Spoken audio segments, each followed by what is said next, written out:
lugar, moi boas tardes. Gracias ás señores deputadas, señores deputados que nos acompañan. E, ademais, estamos a totalidade dos membros desta comisión a agradecerlles unha vez máis a súa presencia e a súa colaboración en que esta Comisión de Cultura se leva adiante. Sin máis, comenzamos coa orden do día que consta de 5 puntos, sendo o punto primeiro acta anterior correspondente á orde do día ordinaria do 20 de setembro de 2018. Se non hai ningún erro, entendo que queda aprobada por unanimidade dos asistentes. Moi ben, pois moitas gracias. Pasamos ao punto 2, que é unha moción de Democracia Ourensana relativa á concesión da medalla de ouro da provincia ao lexicógrafo ourensán don Isaac Alonso Estraviz. Ten a palabra o señor representante de Democracia Ourensana para defender ante todos nós a moción referida ao señor Estraviz. Gracias, presidente. Tal e como se relata na moción, o lexicógrafo galego Isaac Alonso Estraviz estimamos que reúne condicións suficientes na súa condición, como digo, de lexicógrafo, de experto no galego, pola súa trayectoria vital e profesional que está especificada na moción. Estou seguro de que todos vostedes coñecen os méritos desta persoa. Estou seguro de que o presidente en particular a conoce ben pola súa profesión e pola súa trayectoria laboral tamén.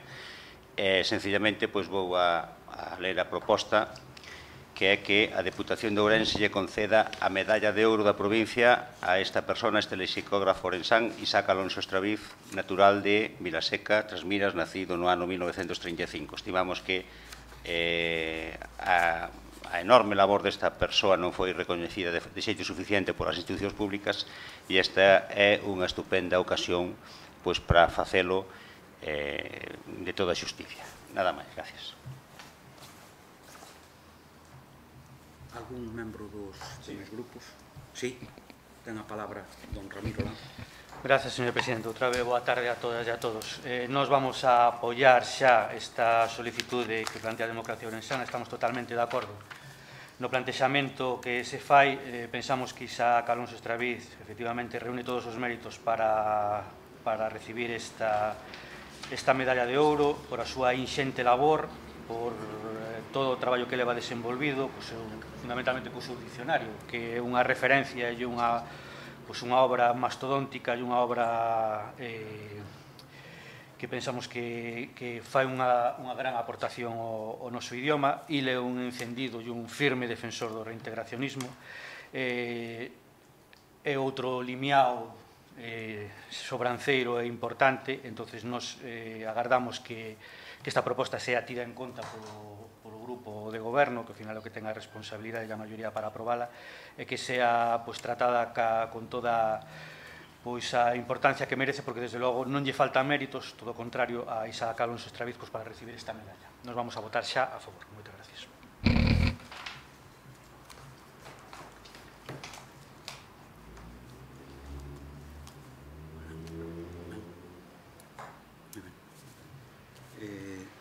En primeiro lugar, quero decir que non serei eu quen poña en dúbida os coñecementos, o traballo levado por o señor Estraviz. Incluso, como decía o señor portavoz, autor da moción, o seu grupo, asistín a xornadas onde el participou en temas de ensino, en temas tanto da nosa lingua como da nosa terra. A nivel persoal non teño ninguna dúbida da valía e do coñecemento desta persoa e do traballo que leva feito en pro da nosa lingua, en pro do que somos, e que é unha herdanza de cara ao futuro. Non obstante, nós tomaremos a postura de absternos nesta comisión e, dende logo, de algún xeito, aínda que eu non teño cosa, entendo que o procedimento para un tema deste tipo, creo que non xurde en base a unha moción, que é tida en conta, que o pleno se debatirá e se tomará aquela decisión que, xa digo, que quede claro que desde a miña perspectiva, a nivel persoal, é unha persoa a cual coñezo, a cual non tuve unha oportunidade de que asistir ás súas clases. Sí, algunha vez asistín a algunhas clases, en algunhas xornadas, algunha intervención magistral a cual teño. E tamén, pois, tuve a oportunidade de compartir con el moitos actos e, por lo tanto, eu non serei eu quen poña en dúbida de ninguén que dedicara a súa vida a ensinar e que puxera o mellor do seu, sexa na rama que sexa. Tamén teño que decir que hai moitísimos ourensáns, moitísimos galegos que non habrá a posibilidade de que a todos eles se lle teña en conta os seus méritos, que habelos hailos. Algún incluso, estou recordando agora, un ilustre profesor que xa non nos acompaña, que é o profesor Antón Fidalgo Santamariña, que si desde logo alguén traballou sendo unha persoa que non era ourensán, traballou arreo e desde logo que eu lamento que o seu legado aínda non podamos disfrutar non solamente os galegos de aquí e os galegos da colá, porque tamén fora da nosa terra hai moitísimos galegos nesa quinta provincia, que é a emigración, que desde logo teñen o dereito a coñecer as persoas que tanto fixeron para a nosa terra e que tanto fixeron dun xeito desinteresado. Entón, xa digo, perdonen que a miña intervención sexa un pouco máis larga do normal, pero desde logo eu endexamais por aí en duda, non somente ao señor Estraví, sino que a moitos galegos temos que despois temos a oportunidade e tuvemos a sorte de que moitos dedicaran a súa vida. Me estou lembrando agora de Benchosei e podríamos estar hasta pasado mañá que, pois, desgraciadamente, non tuveron o que se merecía. Sin máis, xa lle digo, vamos a nosa postura vai a ser a da abstención, de que ao pleno, pois, tentaremos, pois, de todas formas, entendo que o que aquí se propón un expediente de honra, entendo eu que se inicia por outro camiño. Sin máis, moitas gracias.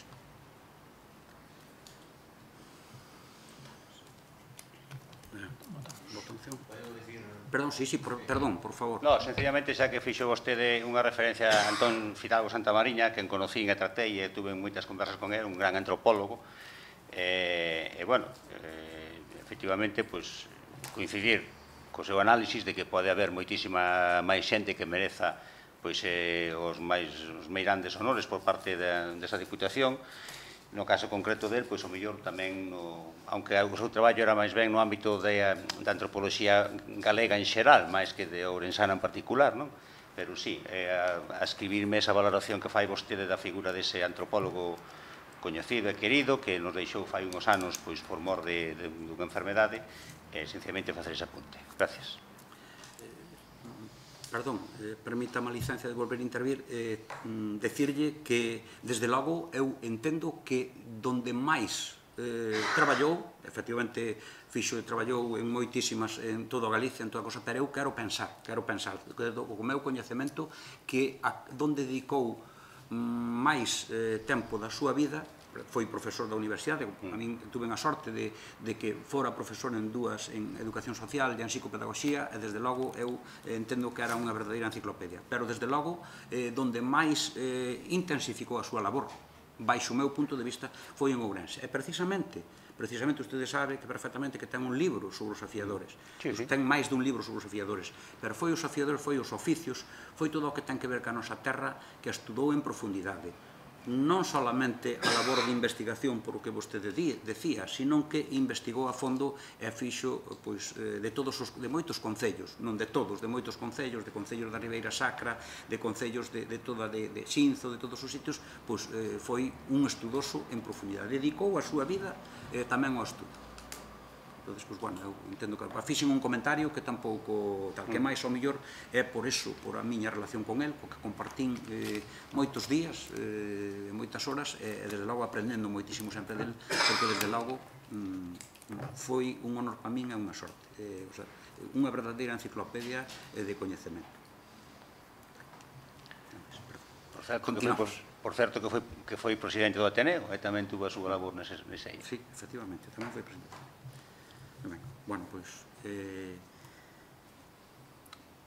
sometemos a votación, votos a favor, votos en contra, abstencións. Pois moitas gracias.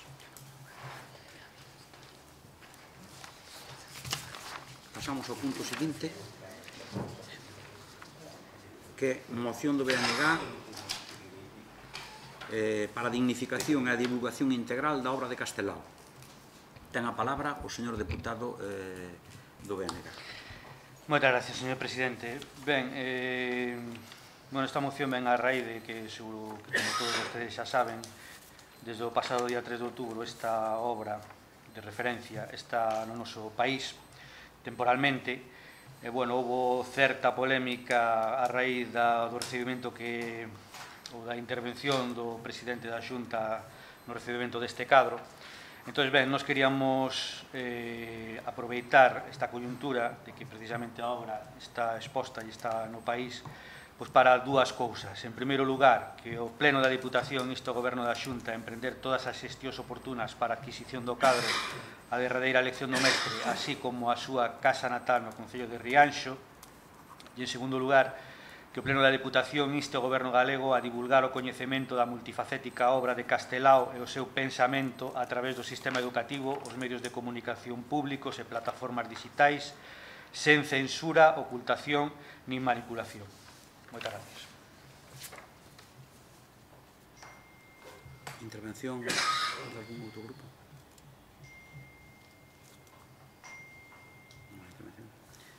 Bueno, pois, por outra parte, dicirlle que usted fai unha referencia aquí ao presidente da Xunta, eu non sei non sei qual é. Desde logo, eu entendo que o Bloque Nacionalista Galego ten representantes no Parlamento de Galicia e realmente creo que merece a pena que o debate se produzca ali, con independencia de que nós aquí tamén o debatamos na provincia. Entendo. De todas formas, eu vexo aquí que os acordos que por momento van un pouco máis aló incluso da provincia. En cuanto ao tema da adquisición do cuadro que vostede di, eu teño algunhas cousas que agora aquí non... Pero, habrá que avaliar unha serie de circunstancias que leven a que se tome a decisión máis aceitada. De todas formas, eu entendo que nadie pon en dúbida de quen estamos a falar, da súa trayectoria, de que todo o que podemos aprender del. Precisamente, un galego que, por as razóns que todos sabemos, estuvo na quinta provincia, onde tamén seguiu traballando en prol da nosa terra, e que, desde logo, por suposto, non hai ninguna dúbida que a consideración que todos temos, todos os galegos e as galegas, os de aquí e os da colá, hacia a persoa, desde logo non pon en dúbida de que teña tal, con independencia da decisión que se cosa. Entón, xa lle comunico, xa lle digo que nós vamos a reservarnos o voto para o pleno e ali, desde logo, intentaremos, merece a pena debatir sobre o que estamos a falar, sobre todo da persoa que estamos a falar. Nada máis. Sí, simplemente aclarar que, o debate se non se deu xa, vai xa dar tamén no Parlamento, porque efectivamente é o primeiro lugar onde procede. De todas maneiras, nos queremos trasladar este debate porque Castelao non era Ourensán, pero a súa figura é trascendental para entender a historia, sobre todo a recente do noso país. Entón, nós o que pedimos é instar precisamente a quen tenga esas responsabilidades para facerse co cuadro que a Xunta, desde logo, témolo claro, esos son os acordos e a línea na que van os nosos acordos. Simplemente aclarar eso. Celebro que coincidamos en que o debate onde se debe de sobre a figura de Castelao, sobre o cuadro, sobre cousas moitas máis, debe iniciarse alá no Parlamento, que é onde están representados absolutamente todos os galegos e galegos, como unha figura galega que trascende máis aló de os galegos a nivel estatal e a nivel mundial, hasta quería decir. É, por suposto, que aqueles galegos que están ou que estuveron e que están aínda hoxe máis aló das nosas fronteiras e, sobre todo, na diáspora, desde logo que tamén deben de ter unha participación e unha opinión. Sin máis, sometemos a votación. Votos a favor? Votos en contra? Abstencións?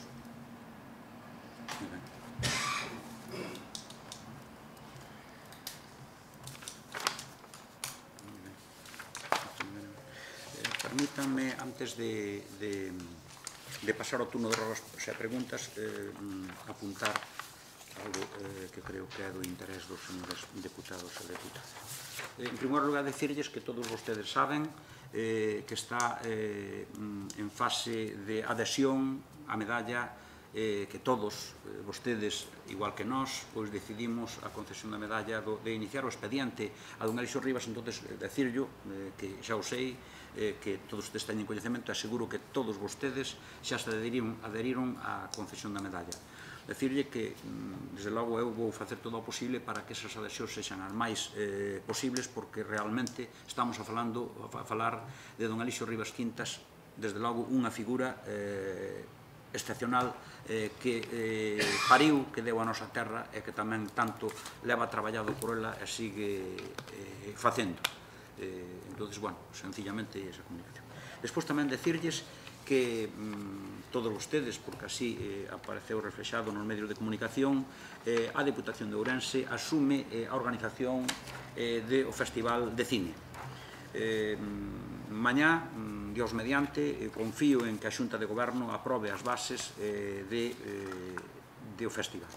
Decirlles tamén que existirá un premio a unha longa metraxe, existirá un premio tamén a unha curta metraxe, e despois tamén unha novidade que é que a xente xoven terá a oportunidade, un grupo máximo de 5, de facer un traballo audiovisual durante 48 horas que gravarán na cidade e que despois será avaliado por os expertos. Decirlles era a miña obriga comunicarlles isto, porque, como saben vostedes, eu intento, dentro das miñas posibilidades, pois, comentar as cousas que creo que son interesantes. Creo que o Festival de Cine é tremendamente importante, de que, a pesar de todos os pesares, que saia adiante porque nos representa, e que entendo que o gallá que cada día máis os ourensáns, con independencia de que vivan aquí ou máis aló, e creo que aí está esa gran decisión da Deputación, do presidente da Deputación, que é de asumir esa responsabilidade, porque entendo que vai máis aló calquera a cidade de Ourense. Sin máis,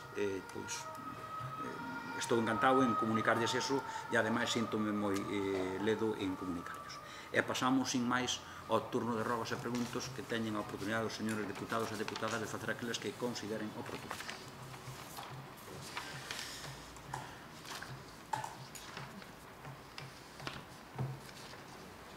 Se non hai ningún rogo, ninguna pregunta. Sí, perdón. Gracias, señor presidente. Boas tardes de novo. Esta é unha pregunta, ou máis ben unha reiteración dunha pregunta feita xa na comisión pasada, que preguntaba que criterios adopta esta Deputación Provincial para subvencionar as obras aos concellos para a creación de campos de fútbol de césped artificial.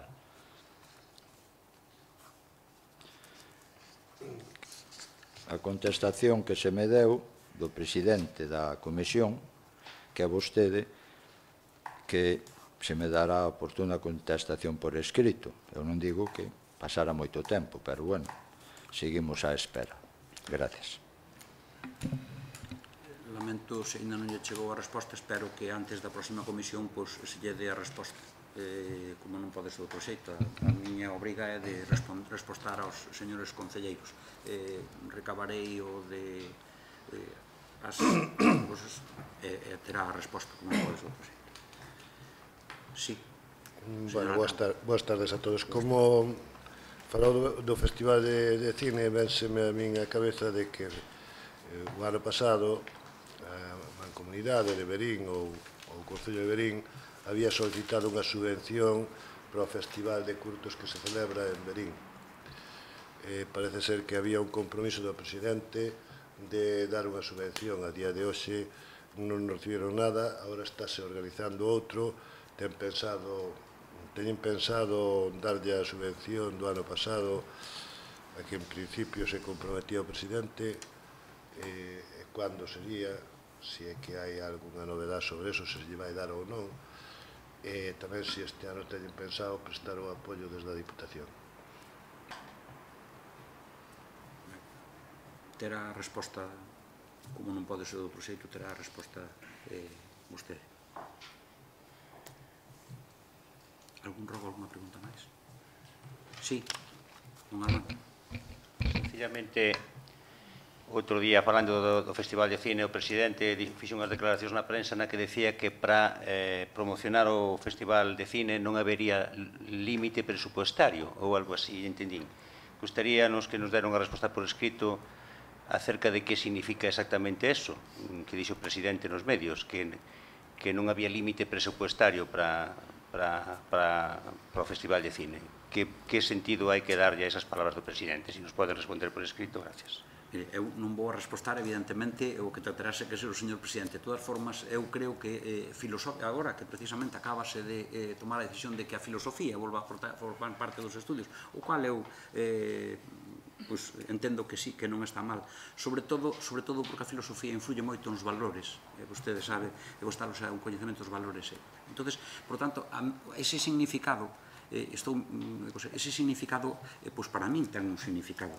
E iso ocorre moitas veces cando un dice non se regatearán. Escoite que isto, eu escoiteino de todos os gobernos, de todos os colores, de todas as administracións, non se regatearán esforzos, non se regatearán medios cando hai unha desgracia ou cando hai tal ben, ou cando se aposta por algo que se considera oportuno. Pois a miña interpretación, a miña humilde interpretación é que non se regateará esforzo, o sea, non é decir, bueno, pois non que non se regateará esforzo para que o Festival de Cine sexa o que realmente se merece, un referente.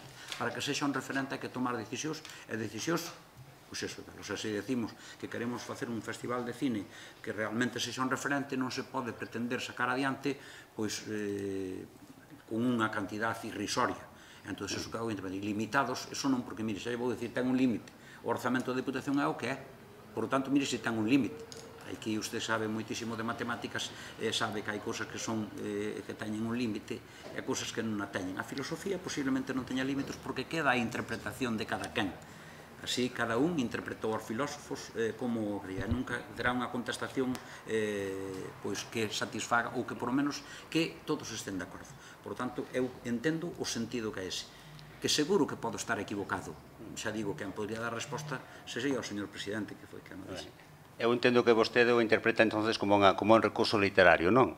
Unha metáfora ou, neste caso, unha hipérbole, que tamén se chama, non? O que pasa é que esa resposta foi dada a unha pregunta moi concreta por parte da prensa, que lle preguntaron precisamente cuál podería ser o presuposto. O sea, fixeron unha pregunta bastante técnica e lle respondeu, según vostede, empregando unha figura literaria ou retórica. Pero, claro, unha cousa é dicir non se regatearán esforzos, outra cousa é dicir non hai límite presupuestario. Entón, de todos os xeitos, se poden darnos unha resposta por escrito, especificando o que quixo dicir nese momento, tanto mellor. Gracias. Eu entendo que máis que unha retórica cousa é, máis ben, eu voulle, digamos, un pouco, un compromiso. A palabra compromiso non solamente ten un significado económico, porque decir o compromiso de cousas, como lle dixen antes, pois é o mesmo que lle respostei a outras cousas que agora me viñan á mente cando ocurre algo, cando algo é realmente importante para unha comunidade ou para un Estado, pois escoitouno vostede moitas veces. E tamén, se fósemos dice quanto vai a dispoñer do presuposto, pois tamén hasta os presupostos do Estado, da Comunidade Económica Europea, hasta incluso os do país máis potente do mundo tamén son limitados. Moi ben. Vostede sabe que xa o señor Antonio Machín demostrou nunha canción que se pode asumir un compromiso sin firmar un documento, ni mediar un previo aviso. Moitas gracias. Agradecer a cosa filosófica que creo que é bo a comisión na que estamos. Se fose na de Facenda, o mellor igual que había que falar de outra maneira. Nada, moitas gracias.